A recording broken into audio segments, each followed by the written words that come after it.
ሰላም እንዴት ናችሁ? የናይል አካዳሚ ቤተሰቦች በያላችሁበት የዓለም ዳርቻ ሰላማችሁ ይብዛልኝ። የዚህ ቻናል አዲስ ሆናችሁ ሰብስክራይብ በማድረግ ጀምሩ። ነባር ቤተሰቦቻችን ደግሞ ከመቼውም ጊዜ በላይ ላይክ እና ሼር እያደረጋችሁ አማርኛን ከመሰረቱ ማንበብና መጻፍ ለሚቸገሩ ታዳርሱልኝ ዘንድ ከወዲሁ አሳስባለሁ።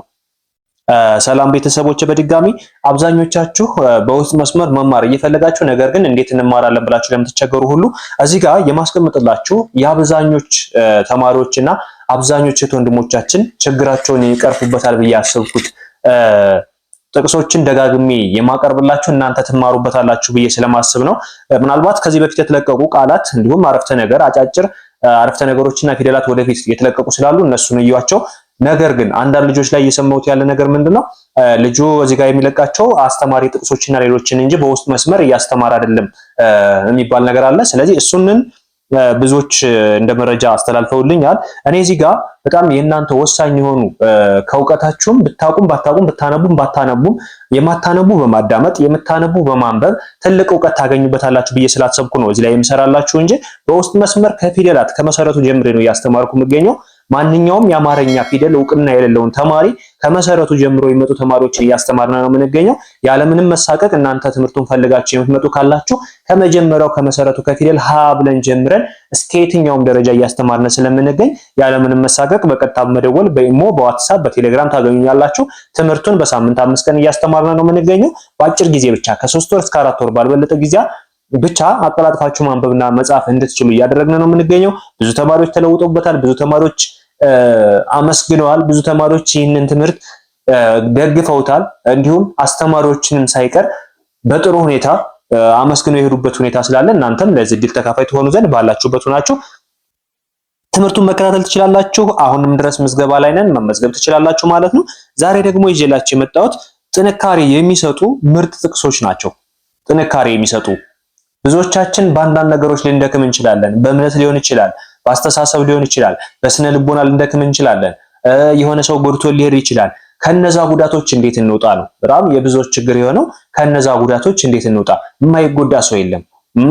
በሆነ ነገር ራሱን የሆነ የማይሆን ቦታ ላይ የማይጥል ሰው የለም። ነገር ግን ከነዛ አዘቅቶች እንዴት መውጣት አለብን ለሚሉት አለፍ እያልኩኝ እየነካካውላችሁ ሄዳለሁ።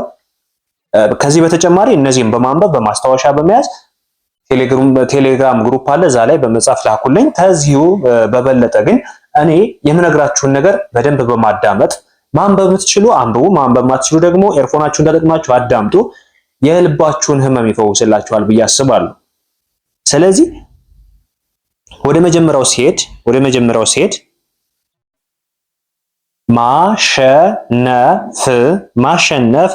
የምትችለው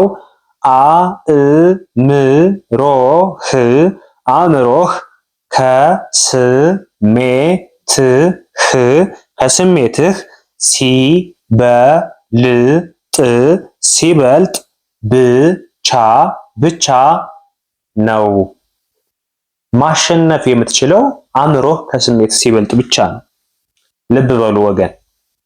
አንዳንዶቻችን ስሜታችን ገዝቶን አእምሯችን ማዳመጥ አቅቶናል። ስሜታችን ብቻ ገዝቶን አእምሯችን ማዳመጥ አቅቶናል። ይህ የሚሆንበት መሰረታዊ ችግር ደግሞ እኛ አእምሯችን መቆጣጠር አንችልም።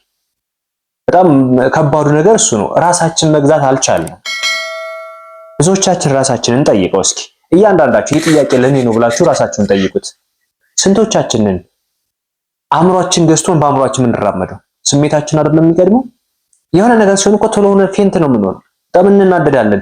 ያንን ነገር ለመወሰን ወይም ደግሞ የሆነ ሰው ጋር ብንጣላ ወዲያውኑ ምላሽ ለመስጠት ለዛ ሰው ምላሽ ለመስጠት እንፈጥናለን። ግን ረጋ ማለት ራስን ማየት ማስተዋል የሚባለው ነገር አለ። እሱን ካደረጋችሁ ማሸነፍ ትችላላችሁ። በትዕግስት የማያሸንፍ ሰው የለም። እውነቱን ልንገራችሁ፣ አንድ ሰው ከታገሰ የማይደርስበት ቦታ የለም። በየትኛውም ሁኔታ ይሁን በየትኛውም ውጣ ውረድ ላይ ይሁን ከታገሰ የማያልፈው ዳገት የማይወርደው ቁልቁለት የለም። ነገር ግን እኛ ችግራችን ምንድነው? አእምሯችን ሳይሆን የምናዳምጠው ስሜታችን ስለሆነ ነው። ስሜታችን መቆጣጠር መግዛት አለብን ማለት ነው። ስሜታችን መግዛት መቆጣጠር ከቻለ የትኛውም አይነት ፈተና ቢሆን እናልፈዋለን። የትኛውም ከባድ ፈተና የሚባል የማይታለፍ የለም። ችግር ሊገጥመን ይችላል እያንዳንዳችን። ነገር ግን የምናደርገው ምንድነው? የችግሩን የማለፊያ ዘዴዎችን ያጠቃቀማችን ሁኔታ ነው የሚለየው። ሁለታችን ተመሳሳይ ችግር ቢገጥመን አንተ ወይም አንቺ እኔ ወይም እሷ ተመሳሳይ ሁኔታ ላይ ብንሆን ልዩነቱ ምንድነው? ያን ችግር የምንፈታበት መንገድ ብቻ ነው። ሁለታችንም እኩል ነው ችግር የገጠመን፣ ግን ያን ችግር የምንፈታበት ሁኔታ ነው የሚለያየው። የምናይበት ሁኔታ ነው የሚለያየው። አንድ ሰው ያንን ችግር ለመፍታት በትዕግስት በደንብ በማጤን ሊሆን ይችላል። አንዳንዶቻችን ግን ስሜታችን እንደመጣልን ብቻ ለምሳሌ አንድ ሰው ቢሰድበን በመሳደብ መልስ የምንሰጥ ሰዎች አለን አይደል? በጣም ብዙዎቻችን እንደዛ ነን። አንዳንድ ሰው ደግሞ ያን የሰደበውን ሰው በመታገስ ያሳልፈውና የሆነ ቀን ላይ ያ የሰደበው ሰው መጥቶ ይቅርታ ይጠይቀዋል። ለምን? ዝም ብሎ ነው ያሳልፈው። ቢሰድበውም ችሎ ነው ያሳልፈው። ነገር ግን ሲሰድብህ የምትሰድበው ከሆነ ነገ ያ ስድብ ጎልቶ ታይቶ ሁለታችሁም ለመቀራረብ አዳጋች ሆንባችሁና ተነጣጥላችሁ እንደዛው ትቀጥላላችሁ። ስለዚህ መታገስ የሚባለው ነገር አለ። ማሸነፍ የምትችለው መቼ ነው? ስትታገስ ነው። አለቀ። ወይም ደግሞ አእምሮህ ከስሜትህ በልጦ ሲገኝ ነው። ሁለተኛ ተኝተህ፣ ምናልባት ሊያስቃችሁ ይችላል፣ ግን የሚያስቅ ነገር አይደለም። ተኝተህ ፈጣሪ ያውቃል አትበል። ከተኛህ ፈጣሪ የሚያውቀው እንቅልፋም መሆንህን ነው። አያችሁ፣ የሰነፍ ጸሎት ነው። ተኝተን ፈጣሪ ያውቃል የምንል ከሆነ የስንፍና ጸሎት። ፈጣሪማ ሁሉን ያውቃል፣ ግን ተኝተህ እያለ የሚያውቀው መተኛትንና ሰነፍ መሆንን ወይም ሰነፍ መሆንሽን የሚያውቀው። አብዛኞቻችን አማርኛ ማንበብ መጻፍ አልችል ብለን ተኝተን ኧረ ፈጣሪ ያውቃል ምናምን እንላለን አይደል? ፈጣሪ የሚያውቀው መቼ ነው? ሁሉንም ያውቃል። ነገር ግን ደግሞ የበለጠ እንድታውቅ የሚያደርግ ስትለፋ ነው አይደል? ስትለፊ ነው። ስለዚህ ተኝተህ ፈጣሪ ያውቃል የምትል ከሆነ ፈጣሪ የሚያውቀው ምን ነው? መተኛትህን ብቻ ወይም እንቅልፋም መሆንን ነው የሚያውቅልህ። ነገር ግን ከሰራህ፣ ከተፍተረተር፣ ከጣርክ ፈጣሪ ካለው ላይ ይጨምርልሃል። በዚህ አጋጣሚ አንድ ታሪክ ልንገራችሁ።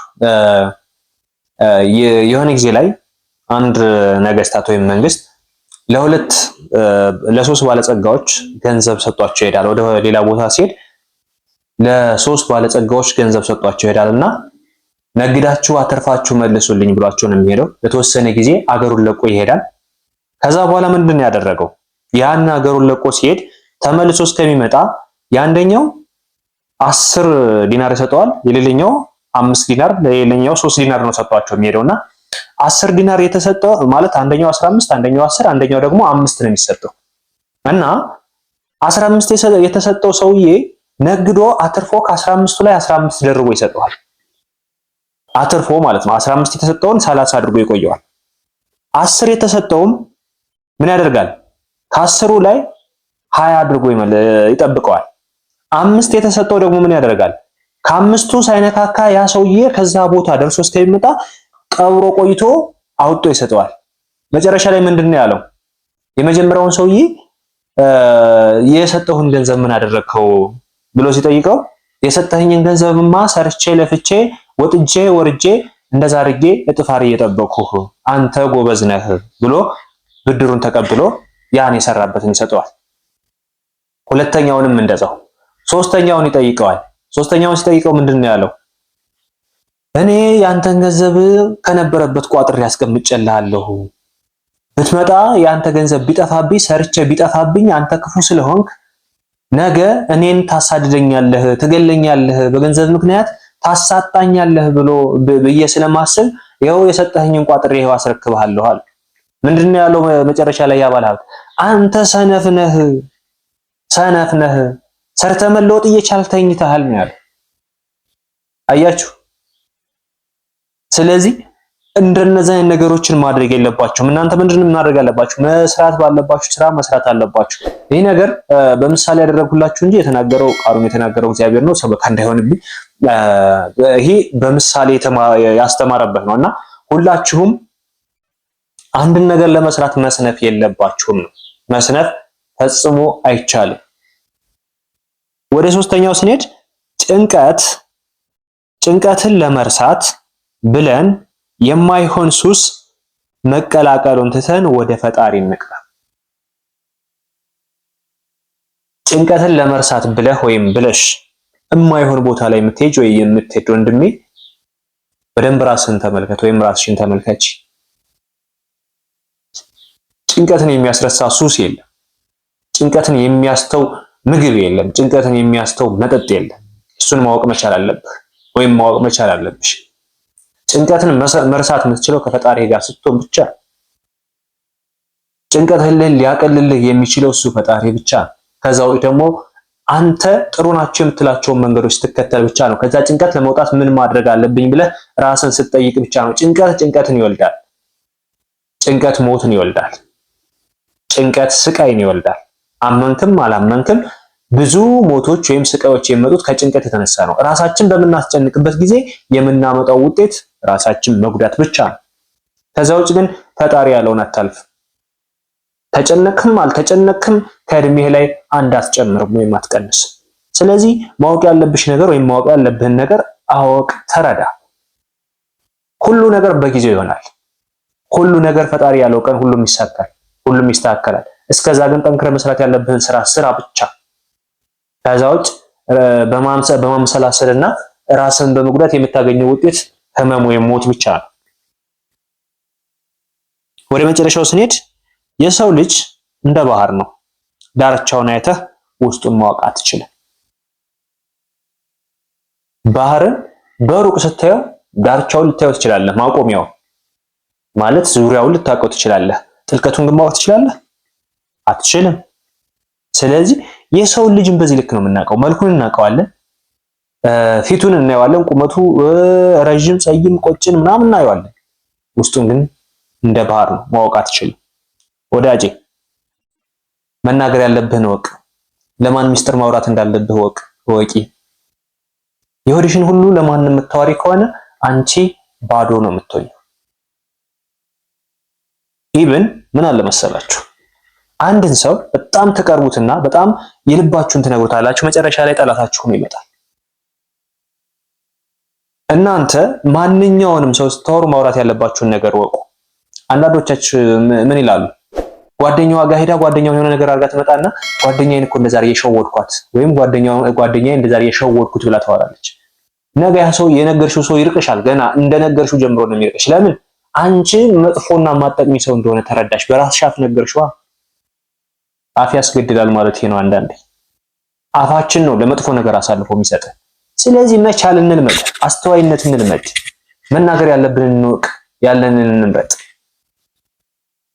ልብ በሉ ወገን፣ የሚጠቅማችሁን ነገር ያዙ። ስለዚህ በማንኛውም በምንሰራቸው ስራዎች ሁሉ በእያንዳንዱ ስራዎች ውስጥ ማከናወን የሚገባል፣ መናገር የሚገባል፣ መናገር የማይገባል፣ የኛ የሆኑ የኛ ያልሆኑ፣ ያለን የሌለን ማንኛውም ነገር ለይተን ማወቅ መቻል አለብን ማለት ነው። አብራችሁ እስከዚህ ሰዓት ስለነበራችሁ እህት ወንድሞቼ ከልብ አመሰግናለሁ። በሌላ ክላስ ከምንገናኝ መልካም ጊዜ ይሆንላችሁ። እናንተ ላይክ እና ሼር እንዲሁም ሰብስክራይብ በማድረግ ተባበሩ። ከመቼውም ጊዜ በላይ በውስጥ መስመር መማር የምትፈልጉ ካላችሁ እዚህ ጋር ማስቀምጥላችሁ ስልክ በቀጥታ መደወል፣ በኢሞ፣ በዋትስአፕ፣ በቴሌግራም ታገኙኛላችሁ። ማንኛውም ጥያቄ፣ አስተያየት ወይም ደግሞ እንዲሰራላችሁ የምትፈልጉት ነገር ካለ እንዲሁም ደግሞ አንዳንድ እናንተን ያስጨነቃችሁ ነገር ካለ ልታማክሩኝ ወይም ደግሞ ልትጠይቁኝ የምትፈልጉት ነገር ካለ ኮመንት ሴክሽን ላይ አስቀምጡልኝ። አሊያም ስልኬ ላይ በኢሞ በዋትስአፕ ደውሉልኝ። ማድረግ የሚገባኝን የምችለውን ነገር ሁሉ አግዛችኋለሁ። መልካም ጊዜ ይሆንላችሁ።